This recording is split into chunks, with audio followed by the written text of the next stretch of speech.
ഒരു സഹോദരി അവരുടെ ഭർത്താവും വന്നിട്ട് 1,00,000 രൂപയെ തന്നത്. കിतना?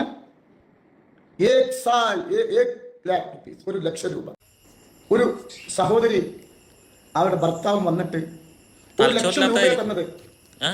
कितना? 1,00,000 രൂപ. ഇന്ന് एक साल ഒരു വർഷാണോ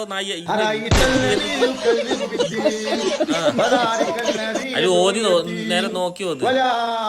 ആ പാവങ്ങൾ എത്തിയും കുട്ടികളുടെ പേര് പറഞ്ഞിട്ട് പറ്റിച്ച് മേടിച്ച് തിന്നണമെങ്കിൽ പാവപ്പെട്ടവരെ കല്യാണത്തിന് മക്കളെ കല്യാണം. ഞാൻ അങ്ങനെ ആലോചിച്ച് നോക്കുകയാണേ, ഇതിനൊക്കെ പിടിച്ച് തങ്ങളാക്കിയിരിക്കണത്ര ആരാ ആളെന്നറിയോ? മിസ്റ്റർ നാറ്റക്കോയ.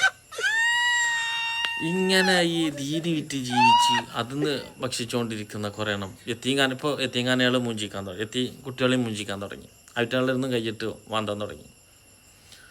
എന്താ അവസ്ഥ? കിത്തന ഏക്സാല്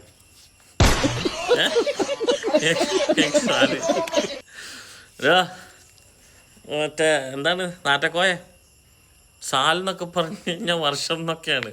മെയിനാ പറഞ്ഞ മന്ത് സാല് വർഷം, മെയിനാ മന്ത്, അങ്ങനൊക്കെ അറിയില്ലേ? ദിൻ ദിവസം, ഇതൊന്നും അറിയില്ല എനിക്ക്. ഇതൊന്നും പഠിക്കാതെ കിത്തന ഒരു കഥ. 1,00,000 റുപ്യ തന്നു.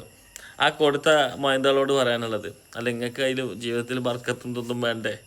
പടച്ചോനല്ലേ തരേണ്ടത്. ഇവൻ്റെ അടുത്ത് കൊണ്ടുകൊടുത്തിട്ട് നിങ്ങൾക്ക് എന്ത് ഉണ്ട കിട്ടാനാ?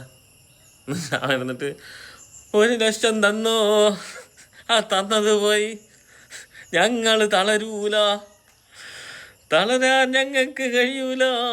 എന്താ അവസ്ഥ അല്ലേ? ജീവിതം എങ്ങനെയാണ്?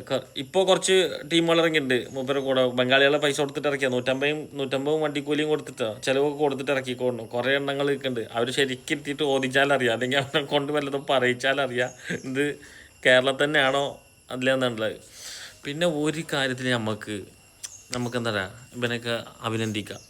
കാരണം നമ്മളിവിടുന്ന് ഒരു ടീമിനെ അങ്ങോട്ട് വിട്ടിട്ടുണ്ടല്ലോ, എവിടേക്ക്? ഗുജറാത്തിലേക്കായി. ഓപ്പൺ ഡിഫൻഡറൊക്കെ ആയിട്ട് നടക്കുന്നുണ്ട്. ഓപ്പൺ ടീമിന് വിറ്റ് ഫുള്ള് വിറ്റ് എല്ലാത്തിനും ആക്കുന്നുണ്ട്. കാരണം ആവശ്യങ്ങളെ ഗുജറാത്തികളിലെ മാർവാടികളിലൊക്കെ കായ് കംപ്ലീറ്റ് അങ്ങോട്ട് കേരളത്തിൽ കൊണ്ടുവരുന്നുണ്ട്. അപ്പോൾ കേരളക്കാരെ മുഞ്ചിക്കാനും ഒരാൾ വേണമല്ലോ. അതാണ് ഇപ്പോൾ ഈ നാറ്റക്കോയ. ഇതിങ്ങനെ കുറേ എണ്ണം, എത്രയോ പാവങ്ങൾ, എത്രയോ പെണ്ണുങ്ങൾ. ഇവനൊരു ബക്കറ്റ് ഉണ്ടാക്കും, ആ ബക്കറ്റിൽ ഇങ്ങനെ പിരിവിട്ടുകൊണ്ടിടും. ഒരു ദിവസത്തെ വരുമാനം 3-4 ലക്ഷം രൂപ. എത്ര ഒരു ദിവസത്തെ ഒന്ന് ആലോചിച്ചൊക്കെ നിങ്ങൾ. ഇങ്ങനെയൊക്കെ വല്ല പച്ചപ്പാട്ടൊക്കെ ഇട്ടിട്ടേ ഇരിക്കുക നല്ലത്. ഈ നായ്ക്കൾ ഇന്നെ അംഗീകരിക്കില്ല, അതല്ലേ പ്രശ്നം. ഒന്ന് അംഗീകരിച്ച് തരികയാണെങ്കിൽ, ഞാനാണെങ്കിൽ താടി നീട്ടി വളർത്തണിച്ചിട്ടാ ഇന്നലെ സെറ്റാക്കിയിട്ട് ആ പച്ച പതപ്പൊക്കെ ഇട്ടിട്ട് ഇവിടെ ഇരിക്കണം. മാതിരി ഓരോ ടീമുകൾ, കൂറകൾ ദീനെ പറയിപ്പിക്കാൻ വേണ്ടിയിട്ട് ഇങ്ങനെ കുറേ എണ്ണങ്ങളുണ്ട്. അല്ല ഇസ്ലാമിൽ തന്നെ കേട്ടോ ഈ കൂടുതൽ ഈ ഇങ്ങനത്തെ സംഭവങ്ങൾ വരുന്നത്. ഇനി നോക്കുക, ഇയാൾ മരിച്ചു കഴിഞ്ഞാൽ, ഈ നാറ്റക്കോയ മരിച്ചു കഴിഞ്ഞാൽ, അല്ല നാറ്റക്കോയ എന്താണ് നാറ്റക്കോയ അല്ലേ, അങ്ങനെ നാറ്റക്കോയ മരിച്ചു കഴിഞ്ഞാൽ ഇനി നോക്കുക, വലിയൊരു കബറുണ്ടാക്കും, അവിടെ ഒരു ജാറും പൊക്കും, അവിടെ എണ്ണയും തിരിയും വിളക്കും കത്തിക്കും. പിന്നെ അവിടെ വന്നിട്ട് ആ നാറ്റക്കോയ അവറുകൾ ഇത്ര ഇതുണ്ടായിരുന്നു, ഇവിടുന്ന് പറഞ്ഞ കുതിരത്താണ്, മറ്റതാണ്, മറിച്ചതാണ്. വളരെയധികം മറാമ്പറപ്പുണ്ടായിരുന്നൊരു, അല്ല കറാമത്തോ എന്താ പറയുക, അങ്ങനത്തെ ഉണ്ടായിരുന്നൊരു ഭയങ്കര ഒരു ദിവ്യനായിരുന്നു പാപ്പ. വർഷം നേർച്ച നടത്തും. ഇതാണ് ലോകം, ഇത് തന്നെയാണ് ലോകം.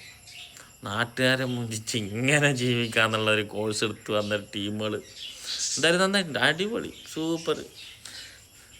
1,00,000 റുപ്യ കൊടുത്ത് ഒരു സഹോദരിയും സഹോദരിയുടെ ഭർത്താവും പിരാന്തരിക്കുന്ന നായ്ക്കൾക്ക്, ഹാമുഖ്യങ്ങൾ.